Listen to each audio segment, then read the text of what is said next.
Welcome everyone, and thank you so much for organizing this, IDOS, the whole team, the marketing, majorly everyone. Um, we are very happy to be here because I think it's going to be very important to talk about the discussions we're going to have today. Decentralization, compliance, how can we do compliance, but can we also reinvent compliance in a new ways with the technologies that we have today? So what I'm going to present today to you very, very shortly is just a quick update. I know that you are all following the crypto news and specifically the legal crypto news when it comes to Europe, but there are a few things that could be interesting to just like look at again, and we'll also have some time for questions, so I'm just going to take 5 to 10 minutes of your time. As we know right now, we have been already in this I would say MiCA implementation process for some time. Not a lot of people are very excited about it. We have seen few licenses as well, specifically I would say from Germany and Malta. We're waiting for some licenses from France. I think there's a lot of people from France here. They know the situation. But I would say that we're somehow hit by reality from all the hopes and ideas that we had about what MiCA could bring. I have been in Washington last week and I have seen that the people there are still in love with the ideas that can happen. So they're still in this first phase where we're very hopeful we can regulate things the way we want to. And I think that, in a way, it was very similar 4 years ago, 5 years ago when we started with MiCA. So hopefully we wish them all the best to regulate as best as possible and for us as well to go in the direction, I would say, with the implementation that would be the best for the industry possible. So one of the very, I think, important things that MiCA brought was euro-denominated stablecoins. The stablecoin regulation, the part of MiCA, as you know, hit first summer this last year, 2024, and we can see some results already. So I would dare to say that if MiCA would not be written as it is, maybe we would have less euro-denominated stablecoins, or maybe even none. So it's really interesting as a product coming from MiCA, from a regulation specifically. And that was, I think, one of the most important goals of MiCA, thinking about the financial stability of the European Union. And I think somehow it is reopening again as a reaction to what's happening in the US. Just yesterday, we had a discussion in the parliament that was entitled Financial Stability. And so these questions are popping up again, specifically, I would say, on a political level. When it comes to the technical level, when it comes to, I would say, maybe the Commission and all the other regulators that were writing MiCA, I think we have done quite a lot to preserve our financial stability. We have these limitations when it comes to payments on dollar-denominated stablecoins. We do have this ideas that we need more euro-denominated stablecoins, and we hope that for now that would be enough from a regulatory perspective as well. So here you can see in a way the increase in what's happening in the market at the moment. We still see that the, of course, majority of the stablecoins that are used today are dollar-denominated, but we have some, I would say, consistency with euro-denominated stablecoins as well. And one of the other things that I would say it's pretty important, not yet done and finalized, but when a lot of advocacy organizations, the same as EUCI, is currently working on, is the payment regulations, directives, etc. So this is something that I think we should have thought more about when we were talking about MiCA, and maybe having more clarity already during the negotiations in the last 4 to 5 years. But what is happening at the moment is a very, very intense process on the payment directive 2, and of course the e-money directive, now with the European Banking Authority, which is supposed to issue an opinion in a way on how to work with the payments directive in the future when it comes to CASPs. So the problem right now is that there are some specifics within the blockchain payment infrastructure that are different from what we have been used to in the traditional finance. And in this case, we really urged the Commission, the EBA, ESMA, and other organizations to look into that and to rethink if CASPs really need 2 licenses when they're dealing with payments when it comes to e-money. So do we really need a MiCA license, and do we really need another payments license? Not to say that would be quite burdensome, specifically when it comes to small CASPs. So I think it's really, in a way, nice to see how the collaboration with different advocacy organizations and the regulators is going, and we can also see results. So the results are very clear. We have had a letter coming from the Commission to basically look into this, stop with the, I would say, implementation or supervision, and have some guidance on how to work with the payments directive. And in this case, I think that we're going to see a result pretty soon. There's a lot of activity there, but hopefully it will go in a way where most of the CASPs will not need to comply with all the requirements when it comes to payments, in a way, directives as well. Otherwise, I think that we will see an even increased process of some kind of a consolidation, or just seeing that the biggest CASPs are going to be the one, in a way, in the last standing. They're going to be the one that are going to be able to comply with all those rules.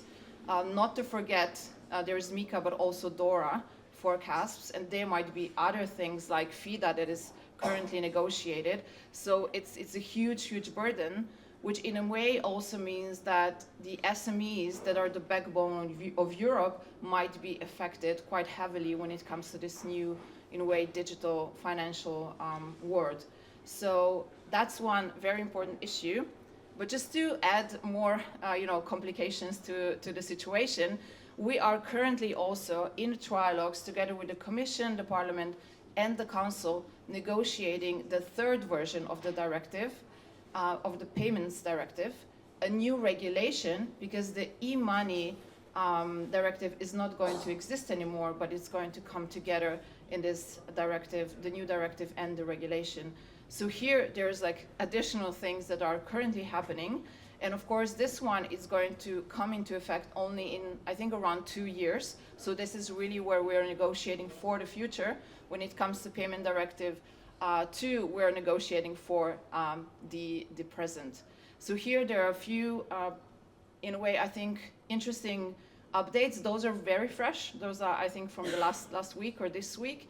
But the idea is that just the custody of e-money tokens is in theory not problematic. So when it comes to payments, of course, it is regulated if you're a custodian under MiCA, but when it comes to payments, that should not be a problem. But when there is a custody and transfer, in theory, the payments directive and regulation might kick in. But there are, of course, some ideas around exclusion, very similarly to how we had it in the transfer funds regulation or in the AML. The idea that the transfers between self-hosted wallets would be excluded. Some ideas around basically exchanges, looking into this, looking also into how the definition of e-money token would be in a way perceived as funds. That also will have some implications.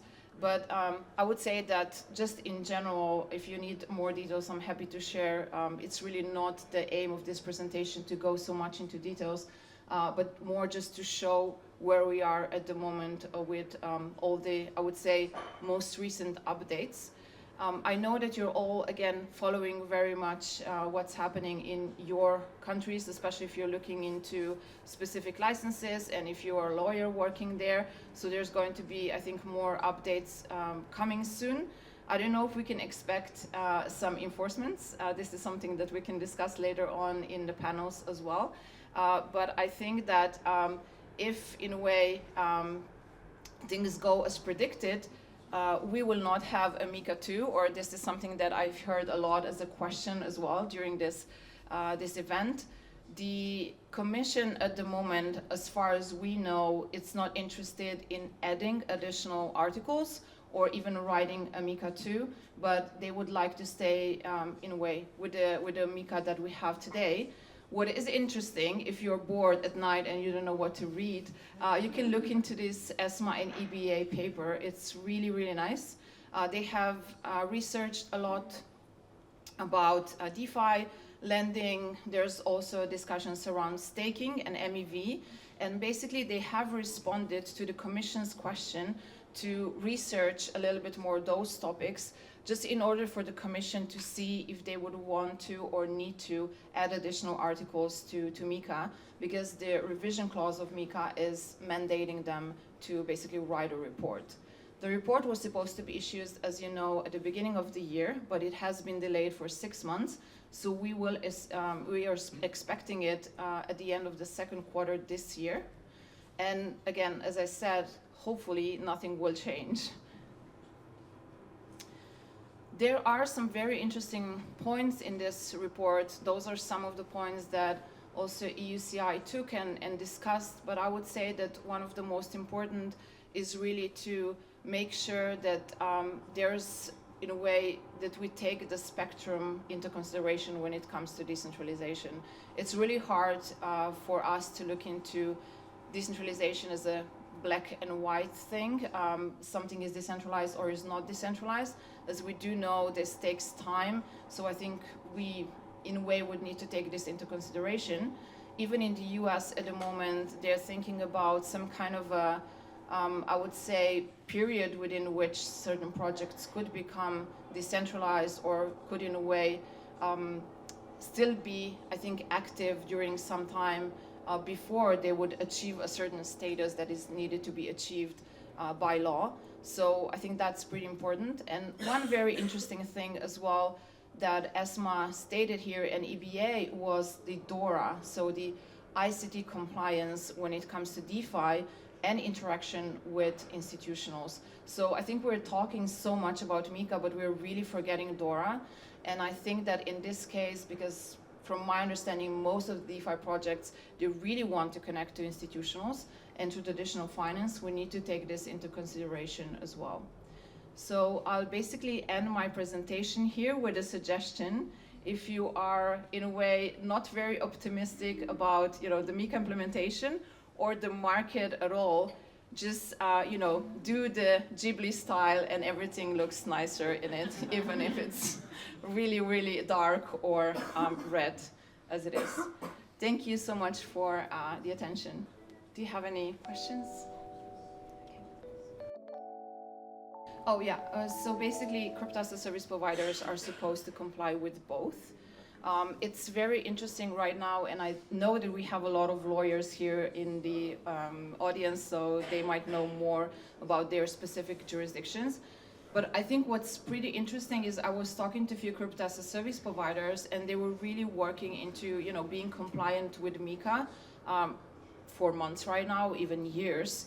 But they have never thought that, in a way, DORA would stop them from getting the license of MiCA. So they're really, the regulators, some kind of, the authorities are connecting those two. And at least I think they're requiring, from the ones I heard, they're requiring some kind of a detailed plan on how to be compliant, even if they're not compliant by the date they would get the MiCA regulation. So that was an interesting, I think, intersection.